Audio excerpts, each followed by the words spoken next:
आप सभी मसीह भाई बहनों को प्रभु यीशु मसीह के पवित्र नाम में जय मसीह की इस नए वीडियो के माध्यम से एक बार फिर से मैं आप सभी का स्वागत करता हूं। दोस्तों, क्या कभी आपको ऐसा लगता है कि जब आप प्रार्थना कर रहे हैं लेकिन आपकी प्रार्थना जो है वो सही रीति से आप नहीं कर पा रहे हैं। आप बहुत अच्छे से प्रार्थना करने के लिए कोशिश करते हैं, आप लोगों से सुनते हैं, पास्टर से सुनते हैं, फिर आकर घर पे प्रार्थना करने की कोशिश करते हैं, लेकिन कहीं ना कहीं आप प्रार्थना सही रीति से नहीं कर पा रहे हैं, बाइबल के अनुसार नहीं कर पा रहे हैं। उसका कारण क्या है? तो आज का ये वीडियो मैं आपके लिए इसलिए बना रहा हूं ताकि आप उन कारणों को जान सको और उन सारी चीज़ों को अपने जीवन से हटा सको, ताकि आप एक अच्छे प्रार्थना कर पाओ। 4 ऐसी आदतें हैं, अगर वो 4 आदतें आपके जीवन में हैं तो आपकी प्रार्थना कमज़ोर होनी ही है। इसीलिए जो 4 बातें आज मैं इस वीडियो के माध्यम से आपको बताने वाला हूं, इन 4 बातों को या कहें 4 आदतों को अपने जीवन से निकाल दीजिएगा।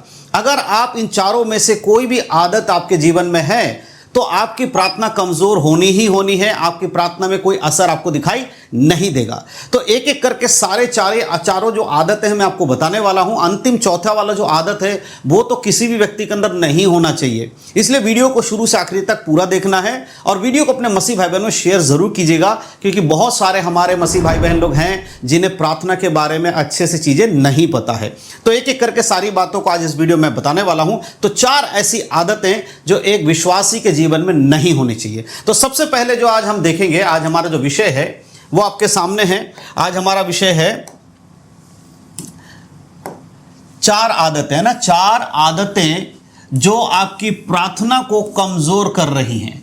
आज हम इसी बात पे चर्चा करने वाले हैं, क्योंकि बहुत बार क्या होता है, लोग प्रार्थना तो करते हैं, फिर उनकी प्रार्थनाओं का उनको कोई रिजल्ट नहीं मिलता या उनकी प्रार्थना बाइबल आधारित नहीं हो पाती है। तो क्या कारण रहता है? तो मैंने 4 ऐसे मुख्य कारण बाइबल से जो समझे हैं मैं आपको आज समझाना चाहता हूं। 4 मुख्य कारण हैं, 4 आदतें हैं जो एक विश्वासी के अंदर ये नहीं होनी चाहिए। 4 आदतें विश्वासी के अंदर नहीं होनी चाहिए।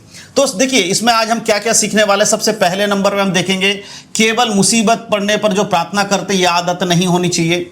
दूसरा पॉइंट क्या है, पाप को पकड़े रहने वाले लोग हैं उनको ये चीज़ समझना पड़ेगा कि ये 4 पॉइंट मैं बता रहा हूँ, मुसीबत में प्रार्थना करना, पाप में पड़े रहना और क्षमा ना करना और इधर विश्वास के बिना प्रार्थना करना। तो ये 4 मुख्य पॉइंट जिस पर मैं डिटेल में आपको आज बताऊंगा, इसलिए वीडियो को शुरू से आखिरी तक देखिएगा। अगर हम याकूब की पत्री उसका 5:16 पढ़ते, लिखा है धर्मी जन की प्रार्थना प्रभाव और सामर्थ्य की होती है। यानी कि जो धर्मी जन प्रार्थना करते हैं ना, उनकी प्रार्थना में एक सामर्थ्य है, प्रभाव है। अगर आप सच में अपने जीवन में बाइबल आधारित प्रार्थना करते हैं तो उसके अंदर इतना सामर्थ्य होता है कि वह दुष्ट आत्मा के सारे गढ़ों को ढा सकता है। लेकिन अगर आपके अंदर ये 4 आदतें अगर हैं जो बाइबल आधारित हैं, तो फिर आपके प्रार्थना में वो सामर्थ्य का कार्य नहीं दिखेगा। इसीलिए बहुत ही समझदारी के संग, ध्यान के संग आज इस वीडियो को देखिएगा। तो सबसे पहले आदत के बारे में हम बात करेंगे। तो जो सबसे पहला जो आदत है जो लोगों के अंदर रहता है वो क्या रहता है? पाप को पकड़े रखना। देखिए ये बहुत एक जरूरी चीज आज विश्वासियों को समझना चाहिए। बहुत सारे लोग क्या करते हैं, पाप को पकड़े रहते हैं। कैसे पकड़े रहते हैं? देखो, छुपे हुए पापों में जीना। कई बार आप पश्चाताप कर लेते हैं, कई बार क्या करते हैं, आप पश्चाताप करके अपने आप को परमेश्वर के हाथों में समर्पण कर देते हैं। लेकिन कई बार ऐसा होता है कि कुछ लोगों के अंदर कुछ ऐसे पाप होते हैं जो दुनिया के लोग नहीं जानते, लेकिन उस पाप में खुद फंसे रहते हैं। अगर आपके अंदर भी कोई ऐसा पाप है जो छुपा हुआ है, दुनिया को नहीं पता है, लेकिन आप उस पाप में आज भी जीवन जी रहे हैं, तो आपके लिए बहुत ही खतरनाक है ये, इस बात को याद रखिएगा। तो पाप को, जो छुपे हुए पाप में जीना छोड़ दीजिए। पाप को छोड़ना है बिल्कुल क्लियर, और उसके बाद बार बार वही गलती मत करो। बहुत बार लोग क्या करते हैं, एक ही बात को बार बार गलती करते हैं। और मेरे पास भी कई बार ऐसे प्रार्थना का विषय आते हैं जब लोग बोलते हैं कि हम बहुत दिन से एक ही गलती बार बार करते हैं, हम सोचते हैं अब की बार नहीं करेंगे, लेकिन फिर से हमसे वही गलती हो जाती है। क्या आपके साथ भी ऐसा हो रहा है कि बार बार आप गलती कर रहे हैं और क्या पश्चाताप ना करना? गलती तो कर लेते हैं लेकिन उसके लिए पश्चाताप नहीं करते हैं। देखिए, गलती करना मनुष्य के स्वभाव में है, लेकिन गलती 1-2 बार होती है। बार बार अगर कोई कर रहा है वो गलती नहीं, वो जानबूझकर पाप में गिरना है। और अगर उसके लिए पश्चाताप नहीं है तो भी खतरनाक है। पहला काम क्या है, एक तो आपके अंदर छुपा हुआ पाप नहीं होना चाहिए, बार बार गलती मत कीजिए, और गलती अगर हो गई है तो पश्चाताप करिए। और उसके बाद देखिए फिर चौथे नंबर पे क्या है, गलत आदतों को जस्टिफाई करना। बहुत सारे लोग गलत आदतों में पड़े रहते हैं, लेकिन जब उनको कोई समझाता है तो वो जस्टिफाई करने लगते हैं, नहीं नहीं आपको नहीं पता है, ऐसा नहीं होता है, वैसा नहीं होता है। अगर आपके अंदर भी ये स्वभाव है तो फिर आपकी प्रार्थनाओं का कमजोर होना स्वाभाविक है। फिर आप जो प्रार्थना करो उसका कोई मतलब नहीं है। इसीलिए सारी चीजों को समझना। देखिए, आज के समय में एक विश्वासी को इन सारी बातों का नॉलेज होना चाहिए। सिर्फ संडे संडे को कलीसिया में जाके, चर्च में जाके प्रार्थना करके आ जाना, पास्टर ने जो वचन दिया 1-2 घंटा वो सुन के आ जाना और फिर जैसे मर्जी जीवन जीना, ये एक अच्छे विश्वासी की निशानी नहीं है। ये जो बातें आज मैं आपको समझा रहा हूं, इन सारे बातों को भी समझना है, क्योंकि बाइबल में विस्तार से इन चीजों को हम एक लाइन बाय लाइन नहीं देखते लिखा हुआ है, लेकिन जब हम बाइबल के संदर्भ को समझते हैं, बाइबल में लिखे वचन को हम क्लियरली समझने की कोशिश करते हैं, तो ये सारी बातें उसमें हमें दिखाई देती हैं। इसीलिए पॉइंट टू पॉइंट चीजें समझना चाहिए ताकि आप लोग अच्छे से समझ पाओ कि गलत क्या है। अगर हम भजन संहिता उसके 66 के 18 पढ़ते हैं तो लिखा है, यदि मैं अपने मन में अनर्थ अधर्म को रखता तो प्रभु मेरी नहीं सुनता। अलग अलग बाइबल ट्रांसलेटर में अलग अलग है, अलग अलग भाषा में अलग अलग उसमें है। कुछ जगह पे ऐसे लिखा है कि अगर मैं अपने मन में अनर्थ की बातों को रखता तो परमेश्वर मेरी नहीं सुनता। तो अगर आप अनर्थ के बातों में रहते हैं, यानी गलती पे गलती कर रहे हैं, पाप कर रहे हैं, पश्चाताप नहीं कर रहे, खुद के गलतियों को जस्टिफाई कर रहे हैं, तो आप अधर्म में पड़े हुए हैं। तो वचन क्या कहता है, तो मेरी परमेश्वर नहीं सुनता है। तो तुम्हारी प्रार्थना या किसी और की प्रार्थना अगर परमेश्वर नहीं सुने, उसका एक कारण यह भी हो सकता है कि आपकी जो आदत है पाप को पकड़े रहने की, उसकी वजह से आपकी प्रार्थनाओं को नहीं सुना जा रहा है। तो ये पहला है। अब हम दूसरे की बात करेंगे, तो दूसरी आदत जो है वो क्या है? दूसरी आदत है केवल जरूरत के समय प्रार्थना करना। यह बहुत सारे लोगों में पाया जाता है। यह आदत 80% लोगों में, 80%, ठीक है, मैं 90% नहीं बोलूंगा, 80% लोगों में यह आदत है केवल जरूरत पड़ने पर प्रार्थना करना।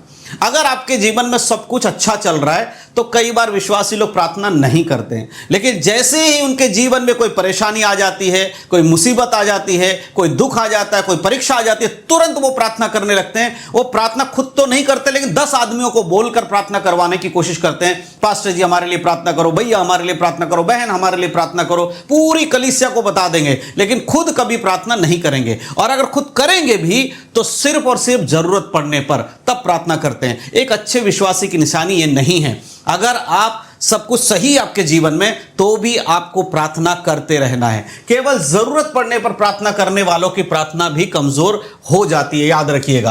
केवल परेशानी में परमेश्वर को याद करना, ये कमी है। ये क्या है? विश्वासियों की कमी है कि केवल परेशानी के समय में वो परमेश्वर को याद कर रहे हैं। दूसरा हम क्या है देखते हैं, रोज प्रार्थना ना करना। ये बड़ी एक आदत लोगों में हो जाती है कि वो रोज प्रार्थना नहीं करते, जबकि बाइबल हमें कहती है निरंतर प्रार्थना करते रहो, हर समय परमेश्वर का धन्यवाद करो। तो अगर आप रोज प्रार्थना करने वाले व्यक्ति नहीं है तो भी आपकी प्रार्थना क्या है, कमजोर पड़ जाएगी। ठीक है, अब हम आगे देखेंगे परमेश्वर के साथ समय ना बिताना। परमेश्वर के साथ समय बिताना क्या है? प्रार्थना करते हुए आगे बढ़ना। अगर आप प्रार्थना करने वाले व्यक्ति हैं, ठीक है, अगर आप प्रार्थना करने वाले व्यक्ति हैं, वचन पढ़ने वाले व्यक्ति, अगर आप वचन पढ़ते हैं, अगर आप वचन पढ़ने वाले व्यक्ति हैं, तो आप परमेश्वर के संग समय बिताने वाले व्यक्ति हैं। लेकिन अगर आप इन दोनों में से कुछ भी नहीं कर रहे तो आप परमेश्वर के समय नहीं बिता रहे। और आगे हम देखते हैं आत्मिक जीवन कमजोर होना। जब आप ये चीजें नहीं करेंगे तो ऑटोमेटिकली क्या होगा, आपका आत्मिक जीवन जो है वो कमजोर हो जाएगा। और एक आत्मिक जीवन में कमजोर पड़े हुए व्यक्ति की प्रार्थना कहां से सक्सेसफुल हो जाएगी, कहां से उसमें सामर्थ्य आएगा, कहां से उस प्रार्थना से शैतान डरेगा, कहां उस प्रार्थना में बड़े बड़े अद्भुत काम होंगे? नहीं होंगे। इसीलिए आपको आत्मिक कमजोर नहीं बनना, आत्मिक बल लाना है। पहला थिस्सलुनी किताब 5:17 में लिखा, निरंतर प्रार्थना में लगे रहो। निरंतर प्रार्थना में लगे रहो का अर्थ यह नहीं है कि 24 घंटा लगातार प्रार्थना करो। उसका अर्थ यह है कि जब भी आप जीवित हो, जब भी आपको समय मिले, आप प्रभु को धन्यवाद दो। आप उठते बैठते बोल सकते हो, परमेश्वर मैं आपसे प्रार्थना करता हूं, ऐसा हो जाना चाहिए, वैसा हो जाना चाहिए। मतलब आपका स्वभाव एक प्रार्थना वाला होना चाहिए। और बाकी जो समय में प्रार्थना करते हो तो है ही है, लेकिन जीवन भर आपका स्वभाव एक प्रार्थना वाला स्वभाव होना चाहिए। किसी के दुख के लिए तुरंत परमेश्वर इसको क्षमा करना, या इसको परमेश्वर मदद करना, इसके लिए ऐसा करना, मतलब अपना एक जीवन जो है प्रार्थना वाला जीवन बनाना है। ठीक है, उसको हम देखते हैं निरंतर प्रार्थना करना। अब हम तीसरे पॉइंट पर अगर आते हैं तो तीसरा पॉइंट क्या है एक विश्वासी के जीवन में जो नहीं होना चाहिए लेकिन है, क्या है? आदत नंबर 3 है ना। आदत क्या है? ये जो आदत है जो आपकी प्रार्थना को कमजोर करती है वो है क्षमा ना करना। देखो, ये भी एक ऐसी आदत है जो आज के विश्वासी के अंदर भर भर के पाया जाता है। वो किसी को क्षमा नहीं कर पाते हैं। देखिए, क्षमा मांगना बहुत आसान हो जाता है। अगर हमने कोई गलती किया है तो हम क्षमा मांग लेते हैं। बाइबल हमें बताती है कि भाई अगर तुम्हें लगता है तुमने कोई गलती किया है या तुम्हारी वजह से किसी और को ठेस पहुंचा है, तुम सही थे फिर भी किसी दूसरे को ठेस पहुंचा है, तो उससे अपना मेल मिलाप कर लो। बाइबल में क्या लिखा है, यदि तेरे भाई के मन में तेरे प्रति कोई बुराई है तो सबसे पहले अपने भाई से क्या कर, मेल मिलाप कर और अपने जो बलिदान है वेदी के सामने रख दे, पहले उससे जाके मेल मिलाप कर ले। तो अगर कोई व्यक्ति आपके खिलाफ है, किसी को आपसे दुश्मनी है, आप बिल्कुल ठीक है फिर भी वो आपसे दुश्मनी कर रहा है, तो आपको क्या करना चाहिए, अपने आप को नम्र करके उससे क्षमा मांगकर उसके संग एक मेल कर लेना चाहिए। अगर आपकी गलती की वजह से अगर उससे कोई दिक्कत है या उसने अपने मन में कुछ पाल रखा है, दिक्कत भर रखा है, उससे मेल कर लो। और ये चीज बाइबल सिखाती है। और इस पे आगे देखते हो, दिल में कड़वाहट रखना ये भी प्रार्थना को कमजोर करता है। क्या है, दिल में आपके कड़वाहट अगर भरा हुआ है तो आपको प्रार्थना में कभी भी सक्सेसफुल आप नहीं बढ़ पाएंगे आगे। और क्या है, गुस्से को हमेशा पकड़े रहना, माफ नहीं करना, चाहे कुछ भी होगा मैं कभी उसे माफ नहीं करूंगा, ये भी नहीं होना चाहिए। लोगों को माफ ना करना, ये तो मैं एक ही चीज में माफ नहीं करना नहीं होना चाहिए। ठीक है, बदला लेने की भावना हमेशा रखना। अगर आपके विरोध में किसी ने कुछ कर दिया है तो आप उसके साथ वैसा करोगे, इस तरह का एक बदला अगर आपके अंदर लेने का भावना है तो आपकी प्रार्थना कभी भी सक्सेस नहीं हो सकती। यही वजह है कि बहुत सारे लोगों की प्रार्थना का असर उनके जीवन में नहीं हो रहा है। तो ये छोटी छोटी बातें कभी आपने नोटिस किया है, इसीलिए मैं इस समय आप लोगों को क्लियर समझा रहा हूं। और ये वाला जो मैं तरीका निकाल के लाया हूं, मैं बताने की कोशिश कर रहा हूं कि आने वाले समय में इस तरह से वीडियो में मैं आपको हर एक पॉइंट पे छोटी छोटी बातों को सिखाना चाहता हूं ताकि आप आत्मिक जीवन में हर जगह से मजबूत बने। ठीक है, मरकुस 11:25 में क्या लिखा है, और जब कभी तुम खड़े हुए प्रार्थना करते हो तो यदि तुम्हारे मन में किसी और के से कुछ विरोध हो तो क्षमा करो, इसीलिए कि तुम्हारे स्वर्गीय पिता ने तुम्हारे अपराध क्षमा किए। अगर आपके मन में किसी के लिए कोई बुराई है उसको क्षमा कर दो, क्योंकि परमेश्वर ने हमें क्षमा किया है, हमें दूसरों को भी क्षमा करना। अपने अंदर अगर आप क्षमा नहीं करने वाली आदत लेकर आप अगर चलते हो तो आपकी प्रार्थना क्या है, कमजोर होगी। अगर हम चौथे पॉइंट पे आते हैं, चौथा पॉइंट क्या है देखना है, जो आपके अंदर वो आदत नहीं होनी चाहिए। वो चौथी आदत जो है, आदत नंबर 4 क्या है, विश्वास के बिना प्रार्थना करना। विश्वास के बिना प्रार्थना करना आज बहुत सारे विश्वासियों की कमजोरी है। विश्वास के साथ प्रार्थना करना क्या होता है, यीशु मसीह ने कहा यदि तेरा विश्वास राई के दाने के समान हो, तू अगर उस पहाड़ से कहेगा उठ और समुद्र में जा गिर तो वो तेरी सुन लेगा।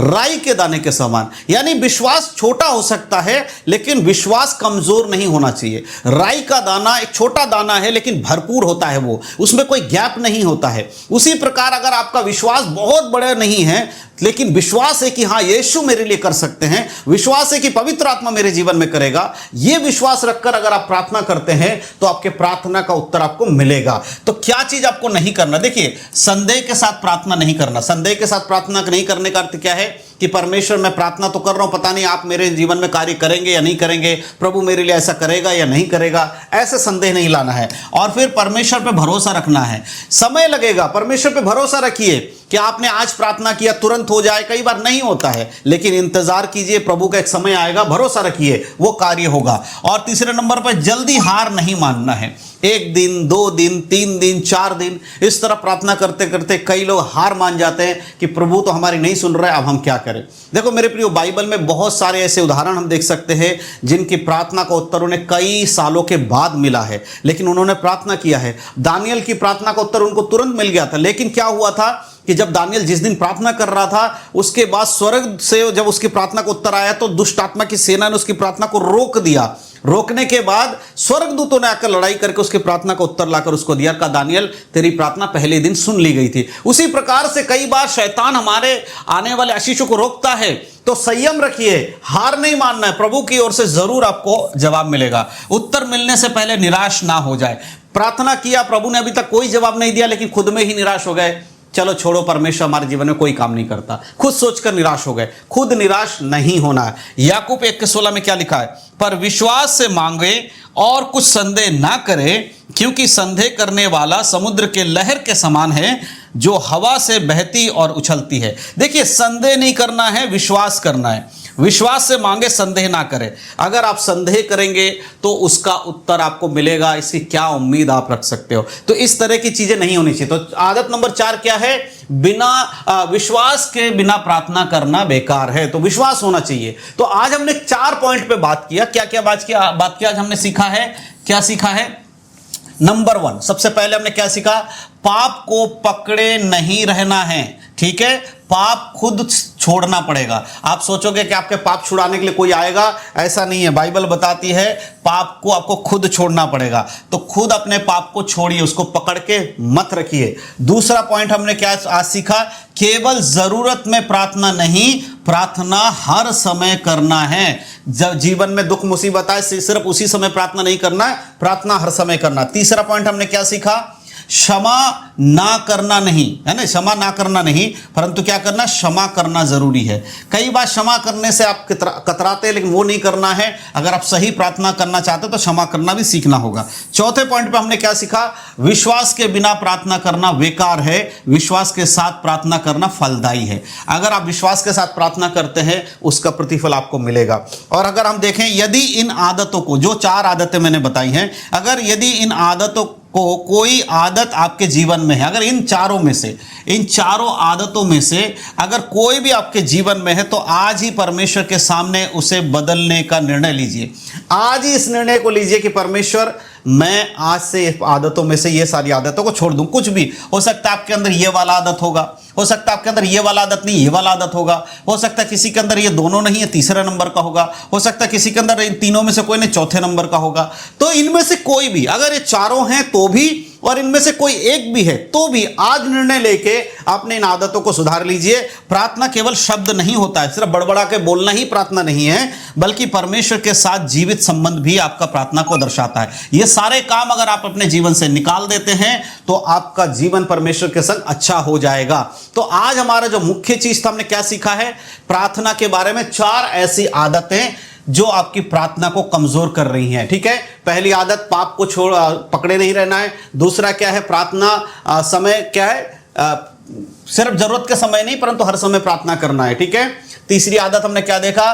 क्षमा ना करना, यह भी एक सही नहीं है विश्वासी के जीवन में। और चौथा देखा, विश्वास के बिना प्रार्थना नहीं करना है। तो ये 4 मुख्य आदत है जो आज हर एक विश्वासी के जीवन में से हटना चाहिए। मेरे प्रियो, यही बात है जो मैं आपको क्लियर करके बताना चाहता हूं। अगर आपको लगता है कि आपके जो प्रार्थना है उसका असर आपके जीवन में नहीं हो रहा, आपके उत्तर नहीं मिल रहा है, तो इन बातों को जरूर एक बार परखिएगा, इन बातों को देखिएगा। अगर इनमें से कुछ भी है, उसे अपने जीवन से निकाल दीजिएगा, तभी आप सही रीति से आत्मिक जीवन में प्रार्थना कर पाएंगे। तो मैं विश्वास करता हूं आज के इस वीडियो के माध्यम से जो 4 बातें मैंने आपको बताई, जो 4 आदतें मैंने आपको समझाए, वो जरूर आपको समझ में आया है। तो वीडियो अगर अच्छा लगा हो, अपने मसीह भाई बहनों वीडियो को शेयर कीजिएगा। पहली बार अगर आप हमारे चैनल पर आए हैं, या हमारा नया चैनल है, तो जरूर इस चैनल को सब्सक्राइब कीजिएगा, क्योंकि इसी तरह से हम डिजिटल बोर्ड के माध्यम से आपके हर एक विषय के ऊपर वीडियो लेकर आएंगे। आने वाले समय में और भी वीडियो लेकर आएंगे। और अगर आपके मन में कोई सवाल है, इस वीडियो से लेकर कोई सवाल है, आने वाले कुछ भी आपके मन में कोई सवाल भी आ रहा है, पुराने वीडियो से भी, या कोई भी सवाल आ रहा है, तो आप हमारे कमेंट बॉक्स में जो खुला हुआ है, आप जाइए, अपना नाम टाइप कीजिए, अपने सवाल लिखकर भेजिए। हम आने वाले समय में लाइव आएंगे और आप लोगों के सवाल को लेकर आपको बताएंगे उसका आंसर क्या है, बाइबल आधारित। तो जरूर आप लोग अपने कमेंट को छोड़िएगा, और वीडियो अच्छा लगा तो लाइक करिएगा। तो इन्हीं सब बातों के द्वारा परमेश्वर आप सभी को आशीष दे। यीशु मसीह के नाम में आप सभी को जय मसीह की। God bless you. आशीषित रहें, प्रभु में बढ़ें, उद्धार में बने रहें। यीशु मसीह के नाम में जय मसीह की। आमीन।